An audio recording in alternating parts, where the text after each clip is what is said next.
Hello friends, welcome to Smile Talk paramedical channel.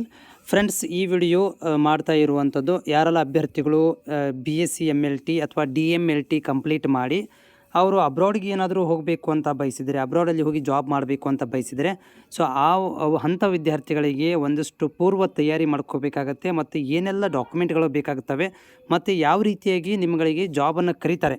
ಇಂಡಿಯಾದಲ್ಲಿ ಒಂದಷ್ಟು ಕನ್ಸಲ್ಟೆಂಟ್ಗಳು ಮತ್ತು ಏಜೆಂಟ್ಗಳು ಏನು ಮಾಡ್ತಾರಪ್ಪ ಅಂತಂದರೆ ಅಬ್ರಾಡ್ಗಳಿಗೆ ಕಳಿಸ್ಕೊಡುವಂಥ ಕೆಲಸವನ್ನು ಮಾಡ್ತಾರೆ.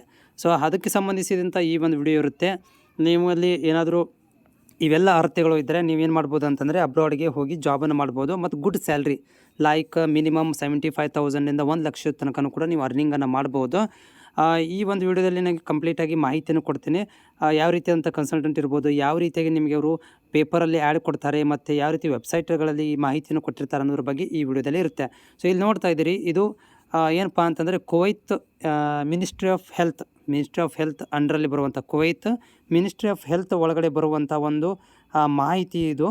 ಸೊ ಇಲ್ಲಿ ಏನು ಕರೆದಿದ್ದಾರೆ ಅಂತಂದರೆ DMLT ಮತ್ತು OT ಆಗಿರುವಂಥ ಅಭ್ಯರ್ಥಿಗಳಿಗೆ ಜಾಬನ್ನು ಕರೆದಿರುವಂಥದ್ದು. DMLT ಮತ್ತು BSc MLT ಆಗಿರುವಂಥ ಅಭ್ಯರ್ಥಿಗಳಿಗೆ ಇಲ್ಲಿ ಜಾಬನ್ನು ಕರೆದಿದ್ದಾರೆ. ಇದೊಂದು ಹಳೆಯ ಒಂದು ಏನಪ್ಪ ಅಂದರೆ ಕನ್ಸಲ್ಟೆಂಟದ ಒಂದು ಅಡ್ವರ್ಟೈಸ್ಮೆಂಟ್ ಇದು.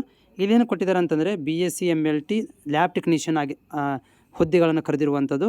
ಇಲ್ಲಿ BSc MLT ಅಥವಾ BSc ಬಯೋಕೆಮಿಸ್ಟ್ರಿ ಅಥವಾ BSc ಮೈಕ್ರೋಬಯಾಲಜಿ ಅಥವಾ ಡಿಪ್ಲೊಮಾ MLT ಕಂಪ್ಲೀಟ್ ಆಗಿರುವಂಥ ಅಭ್ಯರ್ಥಿ ಕರೆದಿರುವಂಥದ್ದು. ಏಜ್ ನೋಡಿ, ಇಲ್ಲಿ 25ರಿಂದ 35 ಮ್ಯಾಕ್ಸಿಮಮ್ ಇದೆ. ಮೇಲ್ ಕ್ಯಾಂಡಿಡೇಟ್ ಬೇಕು. ಮಿನಿಮಮ್ 3 ವರ್ಷ ಆಗಿರಬೇಕು. ಡಿಪ್ಲೊಮಾ ಡಿಗ್ರಿ ಮುಗಿದು 3 ವರ್ಷ ಕಂಪ್ಲೀಟ್ ಆಗಿರಬೇಕು ಮತ್ತು ಒಲಿಡ್ ಪಾಸ್ಪೋರ್ಟ್ ಸೈಜ್ ಫೋಟೋ ಇರಬೇಕು. ಅಂದರೆ ಇದು ಪಾಸ್ಪೋರ್ಟ್ ಇರಬೇಕು. ಪಾಸ್ಪೋರ್ಟ್ ಸೈಜ್ ಅಲ್ಲ, ಮಿನಿಮಮ್ ಇನ್ನೂ ವ್ಯಾಲಿಡಿಟಿ 2 ವರ್ಷ ತನಕ ಇರಬೇಕು. ಮಿನಿಮಮ್ 2 ವರ್ಷ ಇರಬೇಕು ವ್ಯಾಲಿಡಿಟಿ, ಅದು ಅಂಥ ಒಂದು ಪಾಸ್ಪೋರ್ಟ್ ಇರಬೇಕು. ಸೊ ಪಾಸ್ಪೋರ್ಟನ್ನು ಕಂಪಲ್ಸರಿಯಾಗಿ ನೀವು ಹೊಂದಿರಲೇಬೇಕಾಗುತ್ತೆ. ಪಾಸ್ಪೋರ್ಟನ್ನು ಬೇಕೇ ಬೇಕು ಅಂತ ಹೇಳಿದ್ದಾರೆ. ವೆರಿ ಇಂಪಾರ್ಟೆಂಟ್ ಥಿಂಗ್ಸ್ ಏನಂತಂದರೆ ಡಾಕ್ಯುಮೆಂಟ್ ಏನೆಲ್ಲ ಇರಬೇಕು ಅನ್ನೋದ್ರ ಬಗ್ಗೆ ಇಲ್ಲಿ ನೋಡ್ಬೋದು. ಡಾಕ್ಯುಮೆಂಟ್ಸ್ ಅಂತ ಕೊಟ್ಟಿದ್ದಾರೆ. ಸೊ ಡಾಕ್ಯುಮೆಂಟ್ ಇಲ್ಲಿ ನೋಡ್ಬೋದು, ಒಂದು P D F file ready ಮಾಡ್ಕೋಬೇಕು. ಅದರಲ್ಲಿ ನಿಮ್ಮದು ಒಂದನೇದು CV ರಿಸ್ಯೂಮ್ ಇರಬೇಕು. CV ಅಂದರೆ ರಿಸ್ಯೂಮ್ ಇರಬೇಕು. ಎರಡನೇದು SSLC ಮಾರ್ಕ್ಸ್ ಕಾರ್ಡು. ಮೂರನೇದು ಏನಪ್ಪ ಅಂದ್ರೆ ಹೈಸ್ಕೂಲ್ ಸರ್ಟಿಫಿಕೇಟ್. ನಮ್ಮಲ್ಲಿ PUC ಇದ್ದರೆ PUC, ಇಲ್ಲಪ್ಪ ಅಂತಂದರೆ ಅದು passing certificates. Okay, SSLC marks card ಮತ್ತು ಏನಪ್ಪ ಅಂದರೆ ಹೈಸ್ಕೂಲ್ ಎರಡೂ ಒಂದೇ ಬರುತ್ತೆ ನಮ್ಮಲ್ಲಿ. ಓಕೆ, ಅಥವಾ ಇದು PUC ಇದ್ದರೆ PUC ಮತ್ತು ಡಿಗ್ರಿ ಮಾರ್ಕ್ಸ್ ಕಾರ್ಡ್ ಬೇಕಾಗುತ್ತೆ. ಮತ್ತು ಡಿಗ್ರಿಯ ಮಾರ್ಕ್ಸ್ ಲಿಸ್ಟ್ಗಳು, degree certificate plus marks list. ಈಗ ಹೆಂಗೆ ನೀವು ರಿಜಿಸ್ಟ್ರೇಷನ್ ಮಾಡಿಸಿರ್ತೀರ ಯೂನಿವರ್ಸಿಟಿ ಒಳಗಡೆ, ಅದಕ್ಕೆ ಡಿಗ್ರಿ ಸರ್ಟಿಫಿಕೇಟ್ ಅಂತ ಕರಿತೀವಿ. ಮತ್ತು ಮಾರ್ಕ್ಸ್ ಲಿಸ್ಟ್ಗಳು ಕೂಡ, ಮಾರ್ಕ್ಸ್ ಕಾರ್ಡ್ಗಳು ಬೇಕು, ಡಿಗ್ರಿ ಸರ್ಟಿಫಿಕೇಟ್ ಬೇಕು, ಪ್ಲಸ್ ರಿಜಿಸ್ಟ್ರೇಷನ್ ಕೂಡ ಆಗಿರೋ ಅಂದರೆ ಕನ್ವಕೇಷನ್. ಸೊ ಕನ್ವಕೇಷನ್ ರಿಜಿಸ್ಟ್ರೇಷನ್ ಆಗಿದರೆ ರಿಜಿಸ್ಟ್ರೇಷನ್, ಇಲ್ಲಾಂದರೆ ಕನ್ವಕೇಷನ್ ಬೇಕಾಗುತ್ತೆ. ಅದಾದಮೇಲೆ ಟ್ರಾನ್ಸ್ಕ್ರಿಪ್ಟ್ ಅಂತ ಕರಿತೀವಿ. ಟ್ರಾನ್ಸ್ಕ್ರಿಪ್ಟ್ ಅಂತಂದರೆ ಏನು ಅಂದರೆ ಇದನ್ನು ಕಾಲೇಜ್ಗಳಲ್ಲಿ ಕೊಡ್ತಾರೆ. ಟ್ರಾನ್ಸ್ಕ್ರಿಪ್ಟ್ ಅಂಥೇಳಿ ಏನಪ್ಪ ಅಂದರೆ ಅಷ್ಟು ವರ್ಷದ ಮಾರ್ಕ್ಸ್ ಕಾರ್ಡ್, ಅಂದರೆ 3 ವರ್ಷದ ಡಿಪ್ಲೊಮಾದವರಿಗೆ 3 ವರ್ಷದ ಮಾರ್ಕ್ಸ್ ಕಾರ್ಡ್ಗಳನ್ನು ಒಂದೇ ಒಂದು ಫಾರ್ಮೆಟ್ ಒಳಗಡೆ ರೆಡಿ ಮಾಡಿಕೊಡ್ತಾರೆ. ಟ್ರಾನ್ಸ್ಕ್ರಿಪ್ಟ್ ಅಂತ ಕರಿತೀವಿ. ಅದನ್ನು ಕೂಡ ಇರಬೇಕು. ಮತ್ತು ಎಕ್ಸ್ಪೀರಿಯನ್ಸ್ ಸರ್ಟಿಫಿಕೇಟ್ ಇರಬೇಕು. ಮತ್ತು ಗುಡ್ ಸ್ಟ್ಯಾಂಡಿಂಗ್, ಅಂದರೆ ನೀವು ಎಲ್ಲಿ ಕೆಲಸ ಮಾಡ್ತಿರ್ತೀರ ಅಲ್ಲಿ ಗುಡ್ ಸ್ಟ್ಯಾಂಡಿಂಗ್ ಸರ್ಟಿಫಿಕೇಟನ್ನು ಕೊಡ್ತಾರೆ. ಮತ್ತು ಪಾಸ್ಪೋರ್ಟ್ ಬೇಕಾಗುತ್ತೆ. ಮತ್ತು ಫೋಟೋಗಳು ಬೇಕಾಗುತ್ತೆ, ಕಲರ್ ಫೋಟೋ. ಓಕೆ, ಅವುಗಳು ಬೇಕಾಗುತ್ತವೆ. ಇವೆಲ್ಲ ಡಾಕ್ಯುಮೆಂಟ್ಗಳು ನೀವು ರೆಡಿ ಮಾಡ್ಕೋಬೇಕಾಗುತ್ತೆ. ಅದಾದಮೇಲೆ ಇವರು ಏನೆಲ್ಲ ಫೆಸಿಲಿಟಿ ಕೊಡ್ತಾರೆ, ಈ ಉದಾಹರಣೆಗೆ ಇವರು ಕುವೈತವ್ರು ಕೊಟ್ಟಿರುವಂಥ ಫೆಸಿಲಿಟಿ ಅಂದರೆ ಫ್ರೀ ಫುಡ್ ಕೊಟ್ಟಿದ್ದಾರೆ, ಫ್ರೀ ಅಕೊಮಡೇಷನ್, ಅದು ಟ್ರಾನ್ಸ್ಪೋರ್ಟ್ 3 ಕೊಟ್ಟಿದ್ದಾರೆ. ಏನಪ್ಪ ಅಂದರೆ free food, free accommodation, free transport, ಅಂದರೆ ನಿಮಗೆಲ್ಲ ಫ್ರೀಯಾಗಿ ಕೊಡ್ತಾ ಇದ್ದಾರೆ ಇವರು.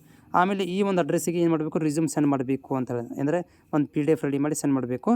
ಅದು ಏನು ಮಾಡ್ತೀವಿ ಅಂದರೆ ನಾವು ಶಾರ್ಟ್ ಲಿಸ್ಟ್ PDFಗಳನ್ನು ಶಾರ್ಟ್ ಲಿಸ್ಟ್ ಮಾಡಿ ಚೆನ್ನೈಗೆ ಇಂಟರ್ವ್ಯೂಗೆ ಕರಿತೀವಿ ಅಂತ ಹೇಳ್ತಾ ಇದ್ದಾರೆ.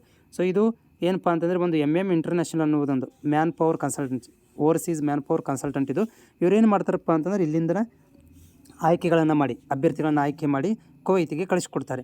ಸೊ ಈ ರೀತಿಯಾಗಿ ಏನು ಮಾಡ್ತಾರಪ್ಪ ಅಂತಂದರೆ ನಿಮಗೆ ನಾಳೆ ಜಾಬನ್ನು ಹುಡುಕಬೇಕಾದ್ರೆ ನೀವು ಈ ಥರ ಕನ್ಸಲ್ಟೆಂಟ್ಗಳಿಗೆ ಕಾಂಟ್ಯಾಕ್ಟ್ ಮಾಡಿಕೊಂಡು ಓಪನಿಂಗ್ಗಳನ್ನು ಕೇಳಿಕೊಂಡು ಇವೆಲ್ಲ ತಯಾರಿಗಳನ್ನ, ಈ ಒಂದು ಡಾಕ್ಯುಮೆಂಟ್ಗಳನ್ನು ಎಲ್ಲ ತಯಾರಿ ಮಾಡ್ಕೊಂಡು ಇಟ್ಕೋಬೇಕಾಗತ್ತೆ. ಆಮೇಲೆ ಪಾಸ್ಪೋರ್ಟ್ ಕೂಡ ವೆರಿ ಇಂಪಾರ್ಟೆಂಟ್ ಬೇಕಾಗುತ್ತೆ. ಆಮೇಲೆ ನೀವು ಏನಾದರೂ ಇಂಟರ್ವ್ಯೂದಲ್ಲಿ ಪಾಸ್ ಆದರೆ ನಿಮಗೆ ನೋಡಿ ಫುಡ್ ಅಕೊಮಡೇಷನ್ ಎಲ್ಲವನ್ನು ಫ್ರೀ ಕೊಡ್ತಾ ಇದ್ದಾರೆ. ಟ್ರಾನ್ಸ್ಪೋರ್ಟು ಅಂದರೆ ನೀವು ಏರೋಪ್ಲೇನಿಗೆ ಹೋದ ಟಿಕೆಟುಗಳನ್ನು ಕೂಡ ಫ್ರೀ ಕೊಡ್ತಾ ಇದ್ದಾರೆ. ಜೊತೆಗೆ ಅಲ್ಲಿ ಹೋದ್ಮೇಲೆ ಉಳ್ಕೊಳ್ಳೋಕ್ಕೆ ಫುಡ್ ಎಲ್ಲನೂ ಫ್ರೀ ಕೊಡ್ತಾ ಇದ್ದಾರೆ. ಅದ್ರ ಜೊತೆಗೆ ಸ್ಯಾಲ್ರಿ ಕೂಡ ನಿಮಗೆ ಒಳ್ಳೆ ಸ್ಯಾಲ್ರಿ ಇರುತ್ತೆ. ಓಕೆ, 75,000 ಮೇಲೇ ಜಾಸ್ತಿ ಇರುತ್ತೆ. ಮಾರ್ನಿಂಗ್ ಒಂದು ವಿಡಿಯೋ ಮಾಡಾಕಿದಾಗ ಮಿನಿಮಮ್ ಅಲ್ಲಿ ನೋಡಿದ್ರಿ 80,000 ರೂಪಾಯಿ ಸ್ಯಾಲ್ರಿ ಇತ್ತು. ಹಾಗೆ 75,000 ರೂಪಾಯಿ ತನಕ ಸ್ಯಾಲ್ರಿ ಸ್ಟಾರ್ಟಿಂಗಲ್ಲಿ ತೊಗೊಂಡ್ಬಿಡ್ತೀರ ನೀವು. ಆಮೇಲೆ 1 ವರ್ಷ 2 ವರ್ಷ ಅಗ್ರಿಮೆಂಟ್ ಮುಗಿದ ಮೇಲೆ ನಿಮಗೆ 1 ಲಕ್ಷ 1.5 ಲಕ್ಷ ತನಕ ಸ್ಯಾಲ್ರಿ ಸಿಗುವಂಥ ಚಾನ್ಸಸ್ ಇರುತ್ತೆ. ಹೋಪ್ ಇದು ನಿಮಗೆ ಯೂಸ್ಫುಲ್ ಆಗಿದೆ ಅಂತ ಅಂದ್ಕೊಂಡಿದ್ದೀನಿ. ಮತ್ತು ನಿಮಗೆ ಅಬ್ರಾಡ್ಗಳ ಜಾಬ್ಗಳ ಅಪ್ಡೇಟ್ಗಳನ್ನು ಮಾಡ್ತಾ ಇರ್ತೀನಿ. ಚಾನಲಿಗೆ ಹೊಸಬರಾಗಿದ್ದರೆ ಚಾನಲ್ ಸಬ್ಸ್ಕ್ರೈಬ್ ಮಾಡೋದನ್ನು ಕೂಡ ಮರಿಬೇಡಿ.